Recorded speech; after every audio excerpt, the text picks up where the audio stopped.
All right, we're back with our study of Big Book History number 5. Today we're going to talk about more about alcoholism, the third chapter in the Big Book. As usual, we're going to have to do a whole bunch of backstory. And quite frankly, today there's quite a bit of backstory to consider before Bill even started writing more about alcoholism. Now, to some of you, this may seem like a lot of useless historical details, but as Ernie Kearns, the Dean of AA Historians, constantly reminded me, you always need to understand the context in which things happened. So the backstory that follows here is the context for the writing of more about alcoholism. As we talked about, when we talked about There Is a Solution in Bill's story from May to June 1938, Bill writes those 2 chapters. And then on June 17th, he's got them done. And Bill and Hank mail out their first promotional package, trying to get appointments with rich people in New York City by using these 2 chapters as door openers for those appointments. And then on June 24th, a week after they've sent them out, Bill finally tells Dr. Bob that he started writing, and he sends Dr. Bob his first look at those 2 chapters. From that point on, the next 3 months are devoted exclusively to their attempts to raise funds for the proposed hospitals and paid missionaries. On July 1st through the 10th of 1938, Bill and Fitz, they go from Maryland to Virginia and back again. And Bill comes home with these wonderful, wonderful accolades that he's got for their new cure from the 2 top psychiatrists in Johns Hopkins University. And then on July 1st, this is his last day of this trip down south. There's no money's come in yet. They just haven't raised a single dime yet. So Bill borrows $1,000 from Fitz Mayo's sister, and he promises to pay it back promptly. He does, in fact, pay that back, not as promptly as he promises, but he does get himself a little extensions going on there. July 15th, 1938. This is a Friday. Bill's back in New York, and I love this. It's just a little snapshot of what's going on with Bill Wilson during this time and place in his life. And in this particular day, he writes 8 different letters. He's doing catch-up. He's been out of action for several days, so now he's doing catch-up, and he writes 8 letters. And the first one goes to one of those Johns Hopkins doctors. Another one goes to Dr. Charles Hedges. Dr. Charles Hedges was a gentleman they visited in Virginia who had gotten sober in New York and moved to Virginia, and he was their contact for the Johns Hopkins doctors. He was the people who set up those appointments for Bill and Fitz.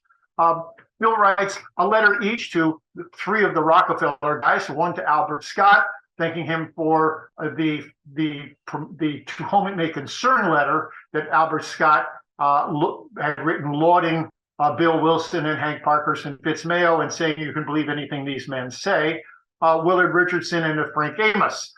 He also wrote a long letter to Ralph Furlong. Now, Ralph is a guy who was living in Springfield, Massachusetts. He had come down and gotten sober in towns, going back to Massachusetts and drank again. His wife drives him back to New York City. He gets sober again, and then he goes back to Springfield, and he's having a hard time trying to convince somebody else to join him in sobriety. And he writes Bill this long letter about his problems and his issues in doing that. And Bill writes just a wonderful response to that. Bill also writes a letter to a gentleman named C.E.B. Ward. Now, this is a guy who doesn't have money, but he's been running a foundation, and he's been running a house for indigent people who need help. And Ward's really well connected with the people who do contribute money. So Bill writes a letter to him trying to get him to come to one of their Tuesday night meetings to actually see what's going on in this emerging group, this fellowship, Alcoholics Anonymous. And finally, on that same day, he finally writes to Dr. Bob Smith. And on his letter to Dr. Smith, he tells him all about the trip down south. So we have all these wonderful details out of that letter about that trip. And then he notes that he plans to make contact and sales pitches to the presidents of RCA NBC, U.S. Steel, General Motors, and the managing partner for J.P. Morgan, the most important financial institution probably in the United States of America at that time.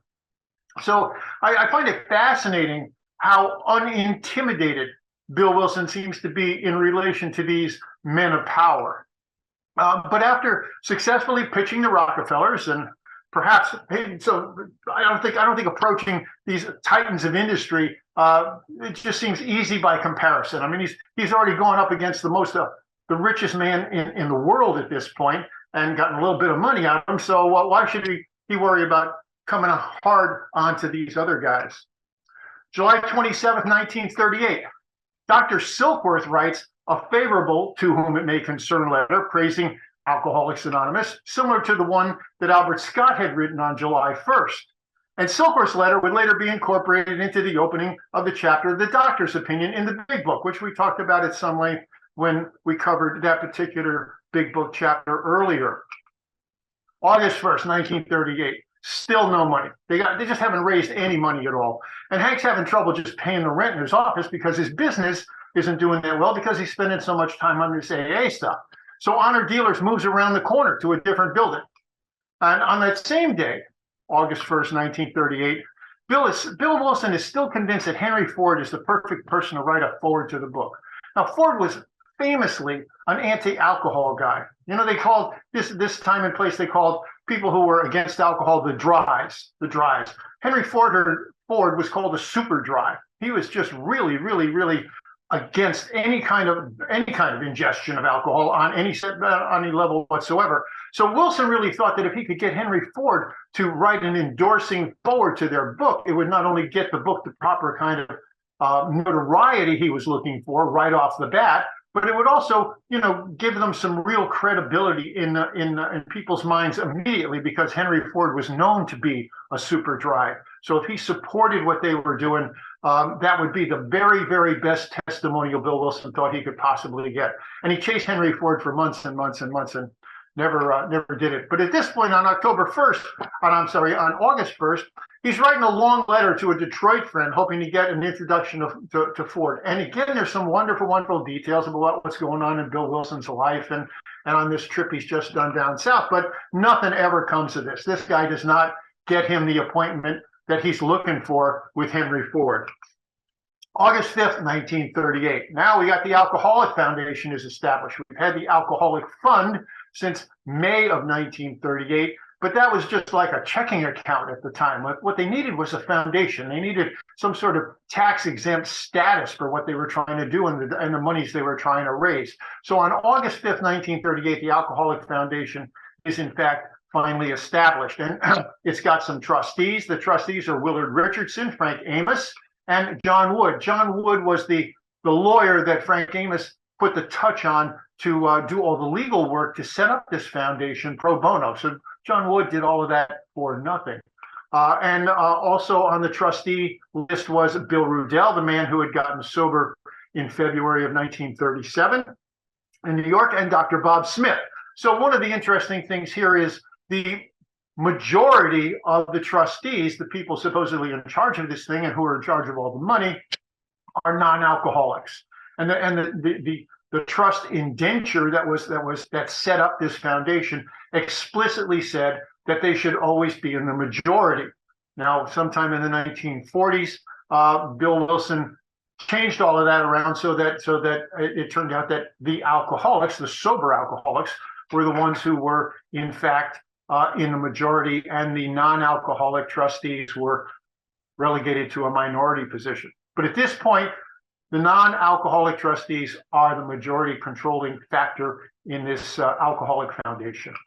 There's not just the trustees, but there's also an advisory committee. And here we have the other two Rockefeller guys, Albert Scott and A. Leroy Chipman, along with our two most prominent New York guys, Bill Wilson and Hank Parkhurst. So those people are on the advisory committee. And this foundation is going to morph later into the current board of trustees and the General Service Office, and even eventually into the General Service Conference that Bill calls for and finally gets set up in the early 1950s. 2 days later, August 7th, 1938, Bill writes to Bob thanking him for your good letter. Now, we don't have this letter that Bob wrote to Bill for some reason that did not get saved in the archive, but clearly Bob had asked some questions about the stories that Bill was bugging him to get out of these people in Akron that weren't particularly interested in participating in the book project. So Bill writes to him, he says, about the stories, I should say that everyone should write at whatever length they want to. The more, the better. And then the 1,000-word manuscripts can be edited down to the right size. The idea is that a chance word or phrase or experience may be the most telling point of the story, which would be missed entirely if people were trying to restrict themselves to a given number of words. So now here he's asking about the 1,000-word stories. If you remember, Hank Parkhurst wrote an outline for the book, and the outline for the book called for a number of stories to be 5,000 words long. They would get an entire chapter to themselves. And then there was going to be 5 more chapters where there was 4 or 5 stories each in those things, only 1,000 words each. So again, the chapter would total out about 5,000 words. So Bill's obviously been asked by Bob about these shorter stories, and that's what he's giving Bob advice for on how that should work. You don't have to hold it down to 1,000. We can edit them later. August 8th, 1938. Bill writes to Fitz. He's got this lead about a judge in Washington, D.C., and the judge wants to help him set up an AA hospital down there. The judge is just on fire about this deal. And Bill and Fitz waste most of the month of August chasing this project. Bill just burns up all kinds of time and energy going back and forth, trying to get this thing going, trying to get Fitz motivated, get off the dime and actually be more proactive in chasing this possibility. But the whole thing ends up going up in smoke. In the end, it just never happens. What looked to be almost a shoo-in that they were going to get their first alcoholic hospital in Washington, D.C. sometime in the last quarter, perhaps, of 1938. Just the whole thing goes up in smoke and doesn't happen. August 29th, 1938. I love this little story. This is one of those things I didn't find before I wrote my book, but I stumbled on some correspondence here so Dorothy, this is Dorothy is Bill's sister. She's married to Dr. Leonard Strong, and they're going to sail for Europe. And Bill arrives at the Bon Voyage party with copies of the first 2 chapters tucked under his arm, and he's proudly showing it around to both friends and strangers. I just love this little picture of what Bill Wilson was doing and who he was at this point. He's going to his sister's Bon Voyage party for her first trip to Europe, and he just can't help himself. He shows up with these 2 chapters.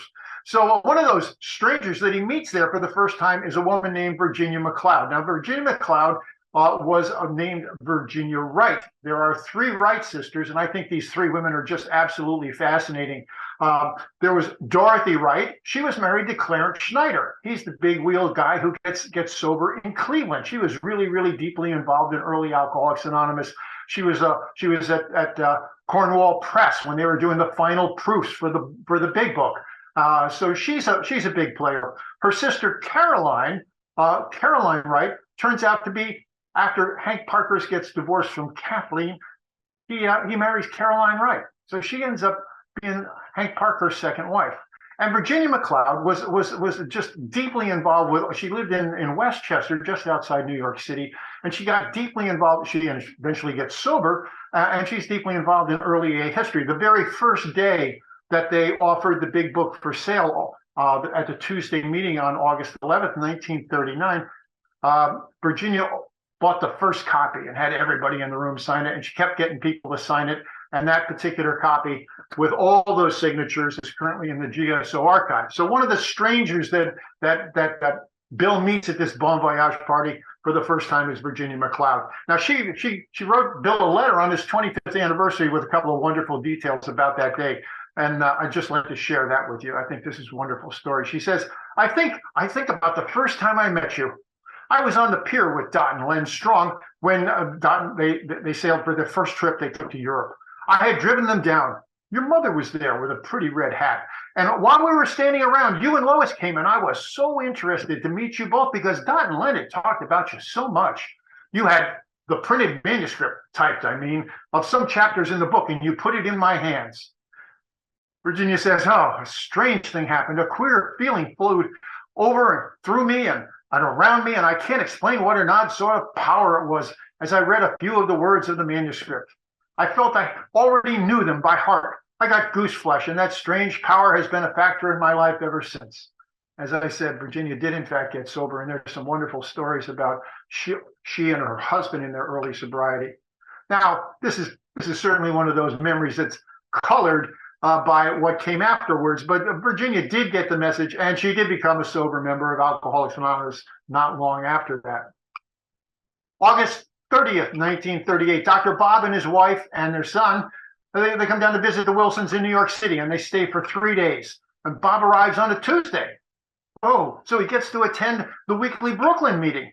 Unfortunately, there is just no report of what his reaction was to the stark differences that he could not help but see the New York meeting versus what was going on back in Akron. The New Yorkers had broken with the Oxford group in the spring of 1937, so it's like a year and a half later, and they're changing, they're morphing, their meetings are completely different from what's going on in Akron, where those people are still deeply embedded with the Oxford group.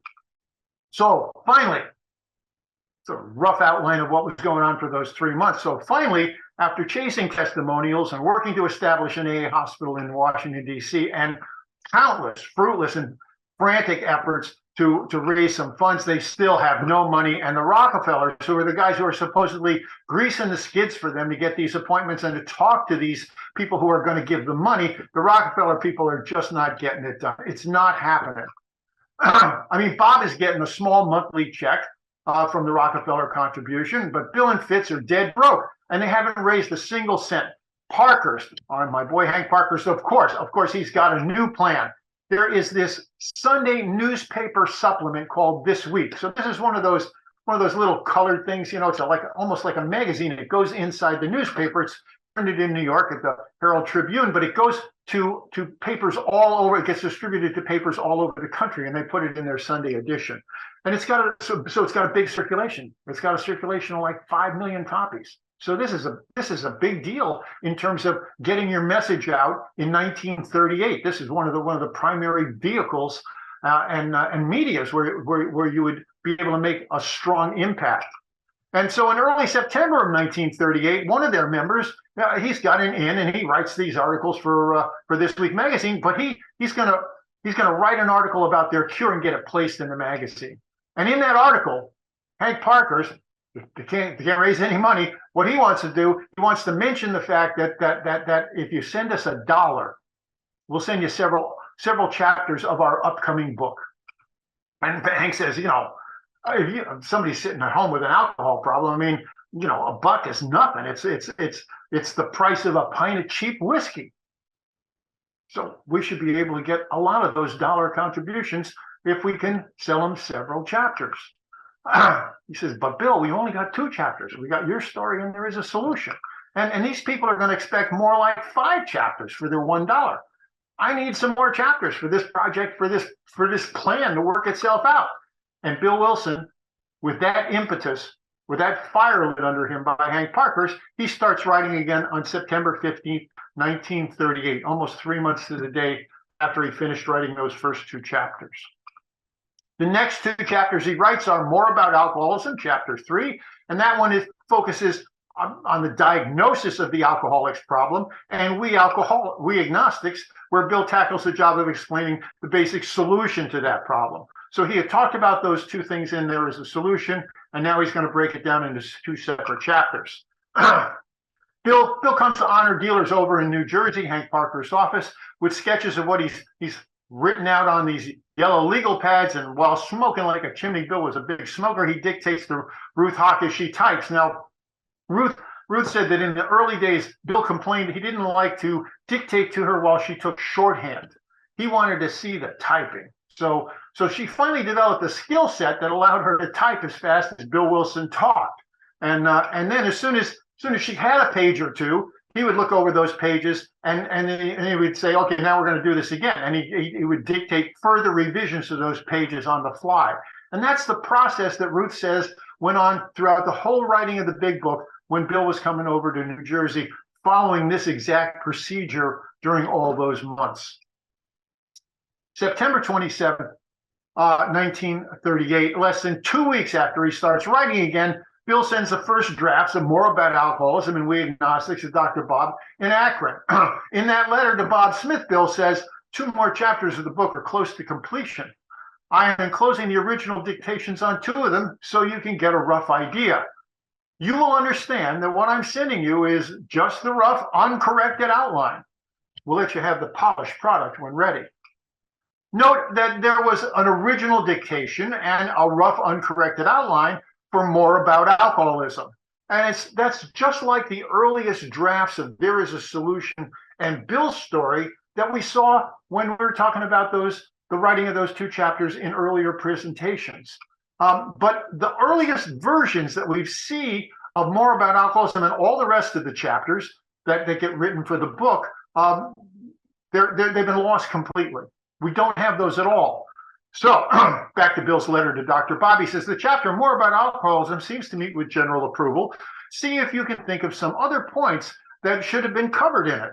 And this is followed by some interesting comments on we agnostics, which we're going to cover in the next presentation.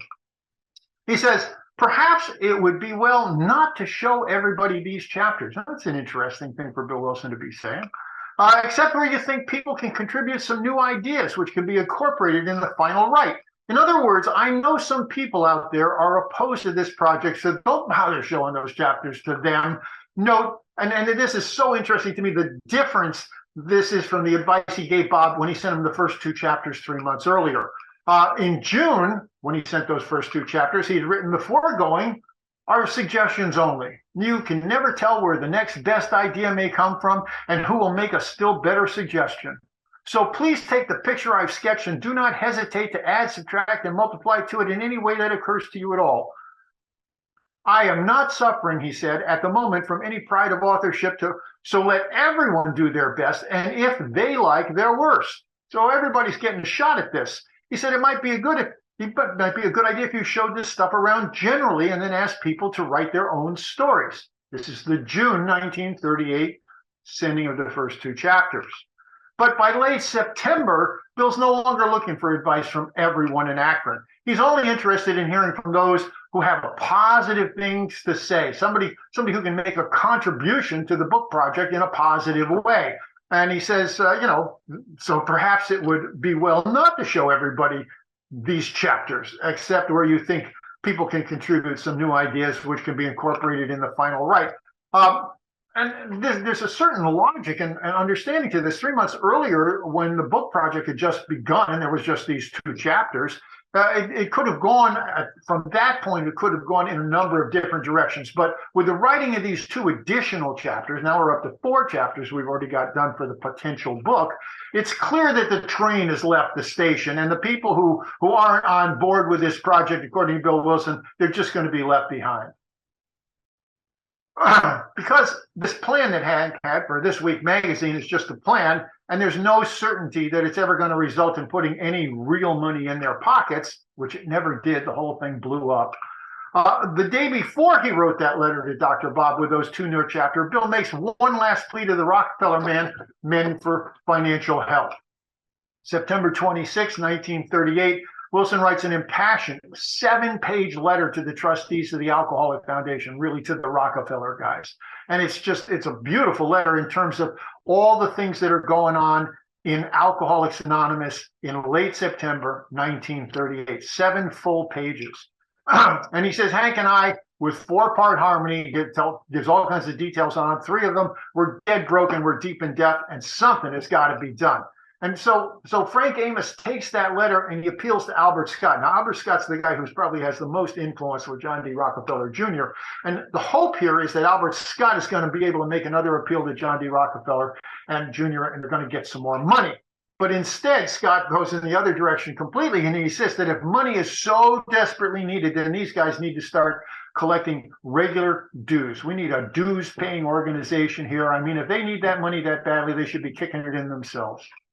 Hank and Bill, this just forces them to abandon any idea that the Rockefeller men are going to help them financially, and they commit to finding the money elsewhere. Well, where are you going to find the money? The book holds out the best promise for funding their ongoing efforts. Hank Parkhurst, when he did his ideas in the first week of June 1938, he had a whole promotional section to those ideas, and he had projected that there were 3 million potential readers for this book. So if they get this book going out there, they're going to sell a ton of them. They'll get money from that.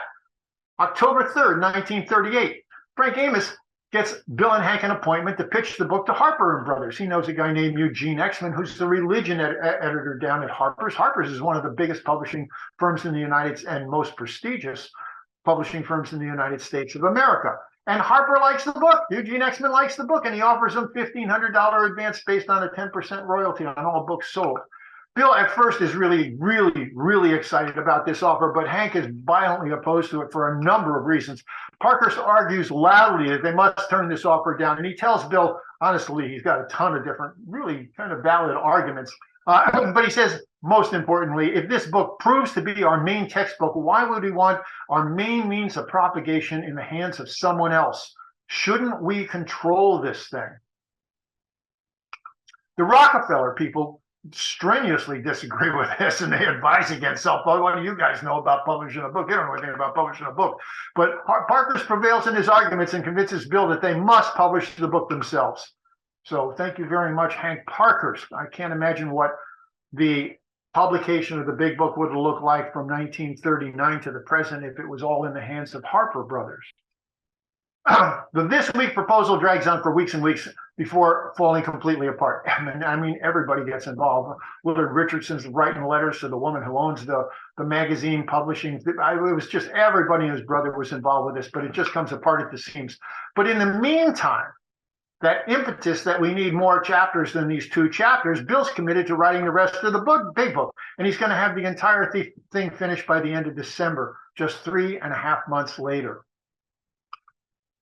5 weeks after this particular point, Bill's roughed out 3 more chapters of the book, working with others, 2 wives, and the family afterwards. And on November 3rd, he sends them all to Dr. Bob, and it includes the updated version of More About Alcoholism and We Agnostics. And he writes to Bob Smith, I'm enclosing you 5 chapters, 2 of which you have already seen in the rough.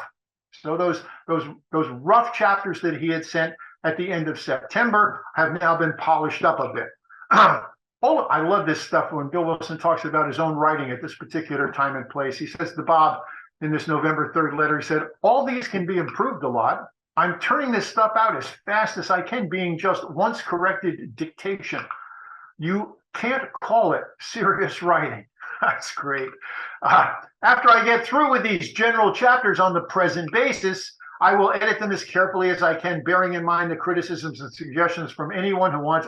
Anybody wants to make them, I'll take them under advisement. So you might be showing this stuff around.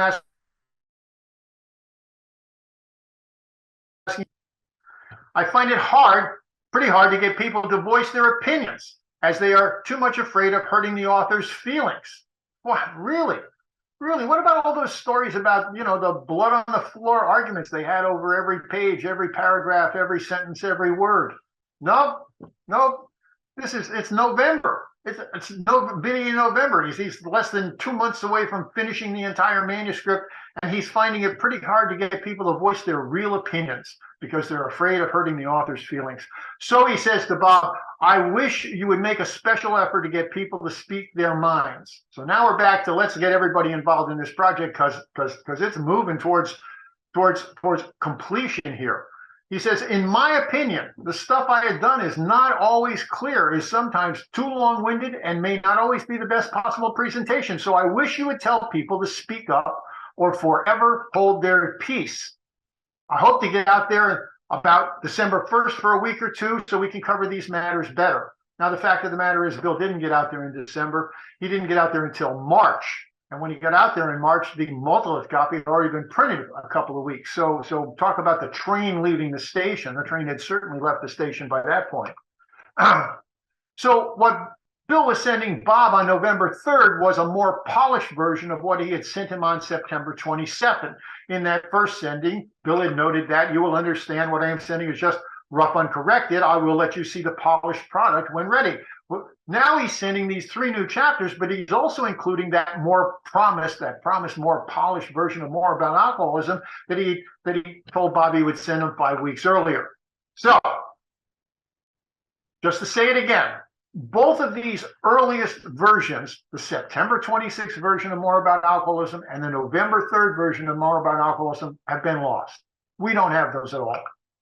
The earliest version that we have of More About Alcoholism and of all the other chapters in the rest of the big book, they're going to be found in this pre-publication multilith copy that was printed in mid-February 1939. Now, because we don't have these 2 earliest versions or any other interim versions that would have been polished up after November 3rd. We have no way of tracing the extensive changes that were most likely made to More About Alcoholism between November 3rd, when he sent the second version to Bob, and the printing of the multilith copy. But it would be reasonable to expect, eminently reasonable to expect, that the changes made to this chapter between November 3rd and the printing of the multilith in mid-February were likely as extensive as the many changes we have already seen being made to Bill's story and There Is a Solution during that 4-month period. Those changes were talked about extensively when I covered the writing of those 2 chapters in previous presentations. Less than 2 months before the big book is printed, the multilith copy was released to ensure that there was no grave errors in the text of the big book before it went to press. Copies of the multilith were distributed to all the sober alcoholics and to doctors and psychiatrists and ministers and priests for review, comments, and corrections. They're trying to make sure that they're not stepping in it. They're not saying anything that's absolutely wrong, most especially in relation to these professional people. Suggestions came from many quarters within and without the program, many of which were taken, but many of which were also rejected. Now, Hank Parkhurst wrote down all of those comments, the ones that were taken and the ones that were rejected, and he put them all in one single multilith copy held in his Newark, New Jersey office. And there's a facsimile reproduction of this marked up copy, this master copy of the big book, that marked up multilith copy that was printed by Hazelton. It's called The Book That Started It All, and Hazelton published that in 2010. If you are, in fact, an enthusiastic reader or delver into early Alcoholics Anonymous history, you need to get this book. This book is just absolutely fascinating. The stuff that's in there is just wonderful. Some people call the multilith copy the original manuscript, and they do that because many of the changes, there was a lot of changes made to the book before the big book was published on April 10th, 1939. And once the text of More About Alcoholism was available for comments in the multilith copy, there were a few significant changes suggested to that chapter. So this is what the first page of More About Alcoholism looks like in the book that started it all. This is the master copy that we've got going here. And if you look at this, you see up at the top here, big change. Okay, that's Hank Parkhurst's handwriting, but it goes down to the left hand. The line goes all the way down the left hand side and says that this change that's okay was suggested by Dr. Howard. Now, we've seen a few suggestions already made by Dr. Howard, but I haven't taken any time to really identify him. And his identity has been the subject of much debate over the years, but I believe that he's now been convincingly identified as Dr. James Wainwright Howard. I mean, really some great work by my friend John B. over in New Jersey, and he's really made a great case that this is the Dr. Howard we're talking about. He was a Montclair, New Jersey psychiatrist. Now, among the many other suggestions that Howard insisted on, perhaps the most important thing that he suggested, and he was really pushing for this, was he told them that you had to drop all that directive language. If you look at the multilith copy, it's all about you. You have to do this, and you have to do that, and it's very directive. And Howard said, you can't tell those things to alcoholics. Alcoholics are going to bristle and bridle, and they're going to be out the door if you're getting in their face and poking a finger at them and tell them you got to do this. He said you got to take all that directive language out, and you got to put suggestive language in. You need to say, well, this is what we did, and when we did this, we got this great result, and we did this, and we did, and if you try what we did, so that's what Howard's main suggestion. And if you go back and look at the multilith copy, it's just amazing how strenuously directive it was in Bill Wilson's first writing of it. There were hundreds of these directive instructions in the book, and Bill Wilson, who was honestly, he was really a guy who was reluctant to change things he'd already written. He was incensed, and he refused to make all of those edits. It was a lot of work, a lot of edits. He wasn't going to make those edits. Courtney, I thought Jimmy Burwell is not the New York Atheist. Jimmy is not our most reliable source for information, but I love, in 2 different talks, he talked about what was going on with Bill Wilson at this point, and I think this is probably accurate. He said, boy, did Bill go into a tizzy then. He almost blew his top. That was the closest shave we ever had. Here was his baby being torn apart by a screwball psychiatrist. We changed it around in 4 or 5 days. In another talk, he said, this is where the disaster nearly overtook us, for it nearly threw Bill into a terrific mental uproar to have his baby pulled apart by an outside screwball psychiatrist who, in our opinion, knew nothing about alcoholism. March 24th, 1939. We're just talking a couple of weeks before the book actually gets printed. It's just unbelievable. Hank sends Bill a memo. And in that memo, he says, if you don't make those changes, I'm going to form a committee of 6 or 7 guys, and we're going to make those changes to the text. We have got to take this suggestion from Dr. Howard and get that directive language out and put suggestive language in. So Parkhurst does this real power play, and he threatens Bill Wilson with taking the manuscript completely out of his hands and handing it over to a committee. Bill Wilson caved, and he made those changes. But over and above those many changes of you should do this to this is what we did, Howard had read the multilith copy really, really carefully, and he made a number of suggestions for additions and deletions to the text, all of which can be seen in Hank's marked up copy of the thing. So let's go back to that first page I just showed you. This was the change that Dr. Howard suggested. This is the bottom of the page. There's Dr. Howard on the left-hand side. They've crossed out a sentence and they've added a new sentence, and it's all in Hank Parkhurst's handwriting. And here's what it said originally. He said, it will be worth a bad case of the jitters if you got thoroughly sold on the idea that you are a candidate for Alcoholics Anonymous. And Howard suggested that they change that and change it to, it may be worth a bad case of the jitters if you get a full knowledge of your condition. Good, and that's the way it reads in the big book today. They did take that suggestion. The doctor also made this suggested addition to the text of the second page. Here's Dr. and Hank says, Bill okays this one. And this is just again, it's a cosmetic change. It's a testimony in my mind to how carefully this man had read this thing. This is the introduction to this story in More About Alcoholism, about the man of 30 who doesn't drink for 25 years and then gets drunk and dies. So anyhow, what Howard is suggesting is that they add the phrase for a long period, because for a long period is a story. So we have heard of a few instances where people who showed definite signs of alcoholism were able to stop because of an overpowering desire to do so. And Howard says, the point here is that the guy stopped for a long time, and you're going to tell that story. Here is one. So that was a nice cosmetic and upgrade to the language of that particular paragraph. Hank notes Bill is okay with this change, and it was added to the chapter as we read it today. We don't know who noticed the need to eliminate this contradiction. This is the bottom of one page and the top of another. Somebody's written there in Parker's is written in real red. Contradiction. What's a contradiction? Whether such a person can quit upon a non-spiritual basis depends somewhat upon the strength of his character and how much he really wants to be done with it. But even more will it depend upon the extent to which he has already lost the power to choose whether to drink or not. So that was a contradiction. That was felt to be a contradiction. So those particular words were just edited right out of the book. I mean, this is what's contradictory here. It's contradictory to say maybe it's strength of character that's going to solve an alcoholic's problem, rather than changing your spiritual life, enlarging your spiritual life. This was most definitely deleted from the text before the big book was published.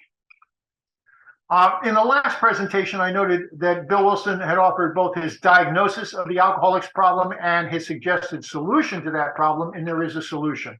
The next chapter he wrote, More About Alcoholism, focuses exclusively on the diagnosis. What's the diagnosis? If you're a real alcoholic, you have no defense against the first drink. And the solution will be more thoroughly explained when we get to We Agnostics in the next presentation. Bill had been crystal clear, and there is a solution, that the alcoholic's problem existed long before they picked up the first drink. A real alcoholic has no defense against the first drink. Any careful reading of the first 164 pages of the big book reveal at least 77 clear references to this diagnosis that Bill offers of the alcoholic's problem. It's the insanity of picking up the first drink. He says if you're a real alcoholic, sooner or later you're going to yield to the insidious insanity of that first drink. So it's not a question of once you start drinking, you can't stop. The real problem Wilson puts his finger on for the very first time that I know of in history, talking about the problem of an alcoholic, is that when you got no booze in your body whatsoever, you have no defense. Sooner or later, you're going to pick up the first drink, which makes no sense whatsoever, but you're going to do it if you're a real alcoholic.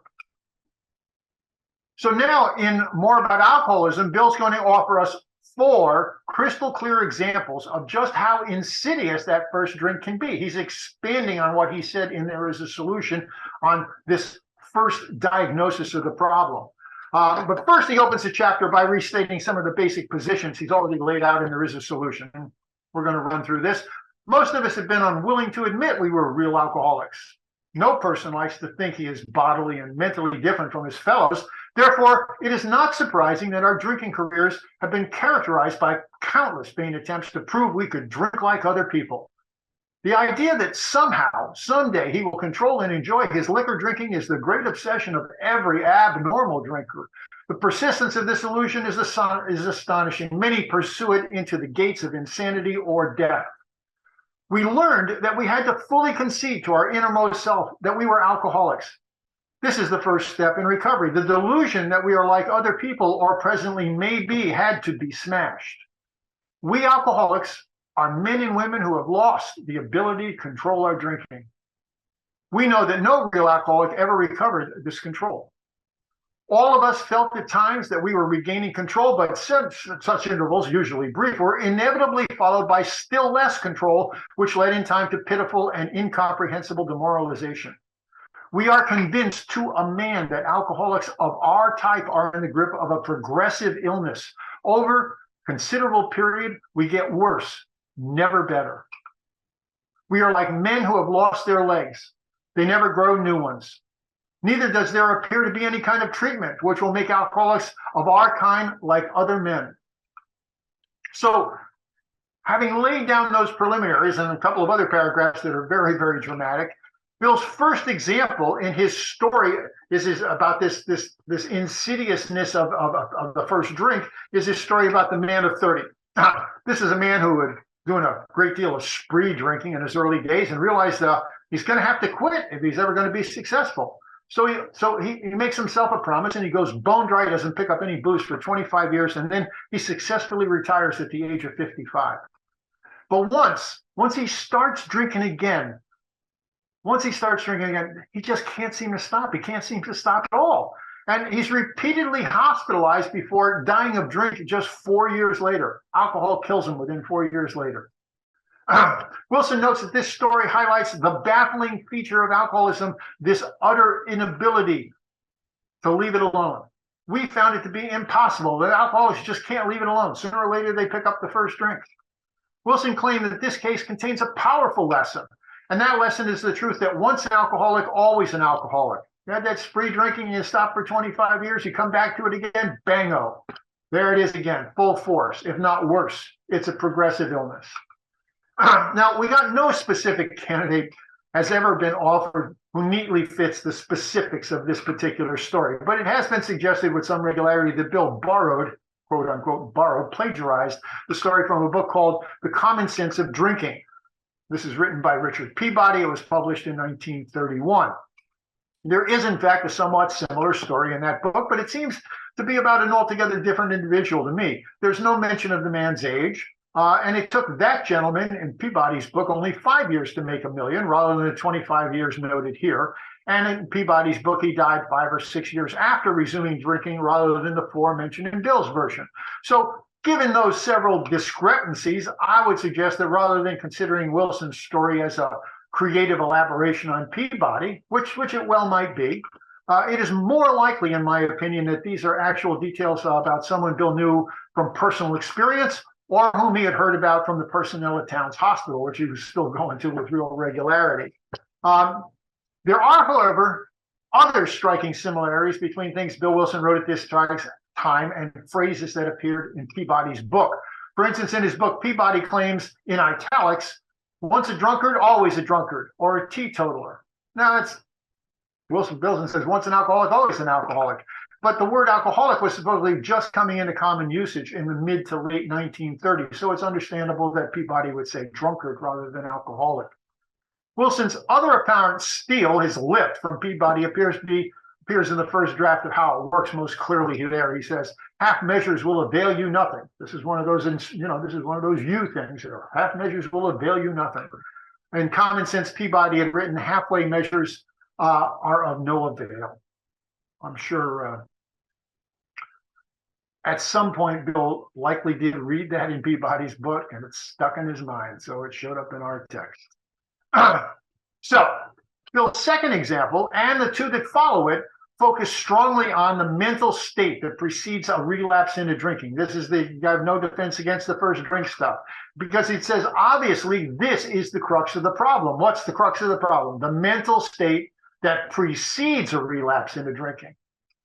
This is a story about Jim who puts the whiskey in his milk. And I got to tell you, this is my absolutely favorite story in the entire great book. The story does a perfect job of capturing the insanity of an alcoholic who has no booze whatsoever in his body, and he still picks up the first drink. Bill has Jim tell his own story on how this tragedy happened again. Jim had been slipping and sliding. This isn't the first time he went off the rails. Suddenly, Jim said, the thought crossed my mind that if I were to put an ounce of whiskey in my milk, it couldn't hurt me on a full stomach. Disaster, of course, followed, and Jim ended up making one more trip to the asylum. Wilson follows this story by noting that Jim had much knowledge of himself as an alcoholic, so that didn't work. Self-knowledge is not the key or the solution. And yet he succumbed. Although he had all this knowledge, he succumbed to the foolish idea that he could take whiskey if only he mixed it with milk. Bill says, behavior like this, well, we can only call this what? Plain insanity. Plain insanity. The insanity of picking up the first drink. He says, if you're a real alcoholic, there will always be the same kind of curious mental phenomenon where some insanely trivial excuse will win out over sound reasoning, and the insanely insufficient idea triumphs, and alcoholics deliberately begin to drink again. They make the decision to do that deal. But I think the most important thing Bill has to say about Jim is that he had been slipping and sliding for a while. It was not the first time he had done that. But the reason, according to the big book, the page before Jim puts the whiskey in his milk, the reason for Jim's inability to stay sober was that he had, quote, failed to enlarge his spiritual life, end quote. And I think that is one of the most powerful short quotes out of the entire book, being very instructive. This evaluation of Jim's basic problem points directly to the need for a vital spiritual experience. That's the solution to alcoholism that we'll be talking about in depth when we talk about the next chapter, We Agnostics.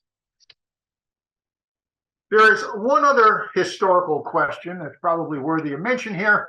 There seems to be this entire cottage industry in AA of people who they're just desperate to discover the true identity of everyone who gets mentioned in the big book. Now, this is on some level, I'm sure this is certainly is an interesting pursuit, and at times it's a very worthwhile pursuit. But I've yet to see a single credible candidate for who this Jim fellow truly was. Now, perhaps more will be revealed on that at some point later. We'll get some new documentation, but I have yet to see a convincing argument for Jim was this guy or that guy. So, having tried to deliver his message with that real life story of Jim, Bill shifts gears completely in this third example he's going to offer, and he gives us this really ridiculous analogy in an attempt to make his point about the insanity of picking up the first drink, and the ridiculous analogy is the jaywalker. He says, our behavior in relation to booze is as absurd and incomprehensible with respect to the first drink as that of the individual with a passion, say, for jaywalking. So here's the first drink is the problem again, right? Pay attention to that first drink.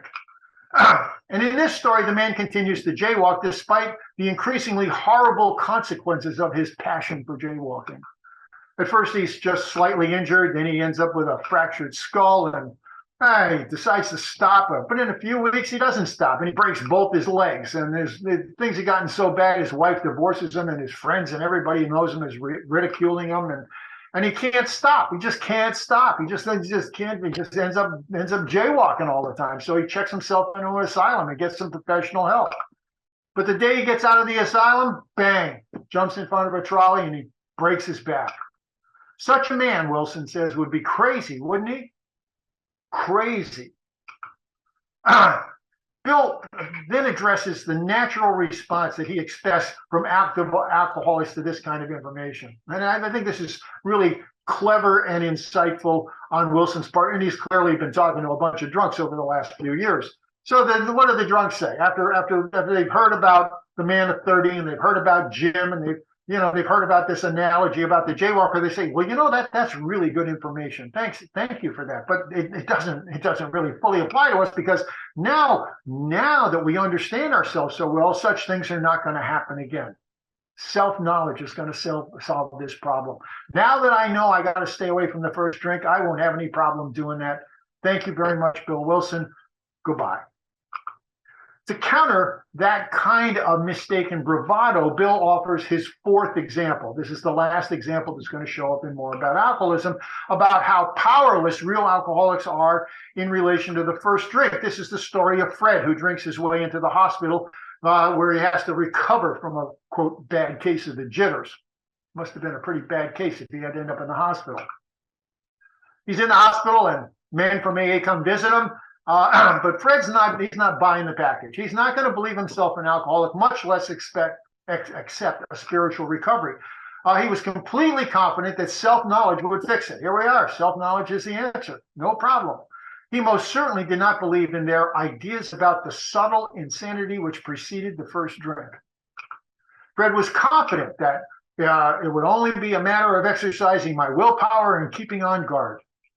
But then Fred goes for a trip to Washington, D.C., a business trip. And this is according to him in the big book. As I crossed the threshold of the dining room, the thought came to mind that it would be nice to have a couple of cocktails with dinner. That was all. Nothing more. I ordered a cocktail in my meal. Then I ordered another cocktail.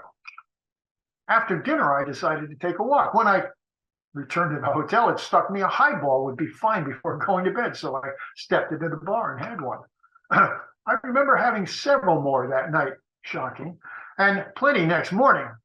I have a shadowy recollection of being in an airplane bound for New York and on finding a friendly taxi cab driver at the landing field instead of my wife.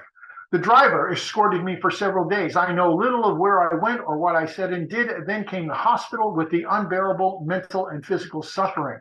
My alcoholic friends had prophesied that I would drink again. They had said that though I did raise a defense, self-knowledge defense, it would one day give way before some trivial reason for having a drink. I knew from that moment that willpower and self-knowledge would not help in those strange mental blank spots. I had never been able to understand people who said that a problem had them hopelessly defeated. But I knew then it was a crushing blow. That adventure, Fred says, snuffed out the last flicker of conviction that I could do the job by myself. Fred was then offered the spiritual answer and program of action that had already saved so many New Yorkers, and he adopted it wholeheartedly and embraced the life of continuous sobriety. Now, we do know who Fred was in real life. This is one of those guys that has been identified very accurately. His name was Harry Brick, and his story, A Different Slant, appeared in the first edition of the Big Book. Harry was such a prominent guy. He was named to be a trustee, one of those alcoholic trustees of the Alcoholic Foundation in January of 1939. But Harry drank in December, and the rules were that if an alcoholic, a sober alcoholic, drank again and he was a trustee, he immediately got removed. So he was removed from the board in December of 1939. Bill then closes this chapter on his diagnosis of the problem with a paragraph that clearly restates that diagnosis of the alcoholic's problem. And in that single paragraph, he tempts the reader to go on to the next chapter, which is going to tell them about the solution.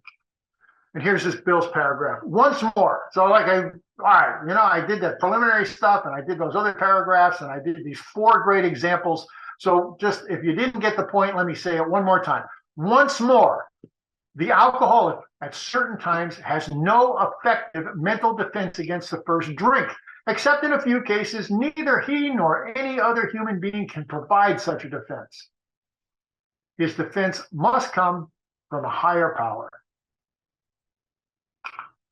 And we're going to hear a lot more about that defense in our next presentation when we discuss we agnostics. Thank you.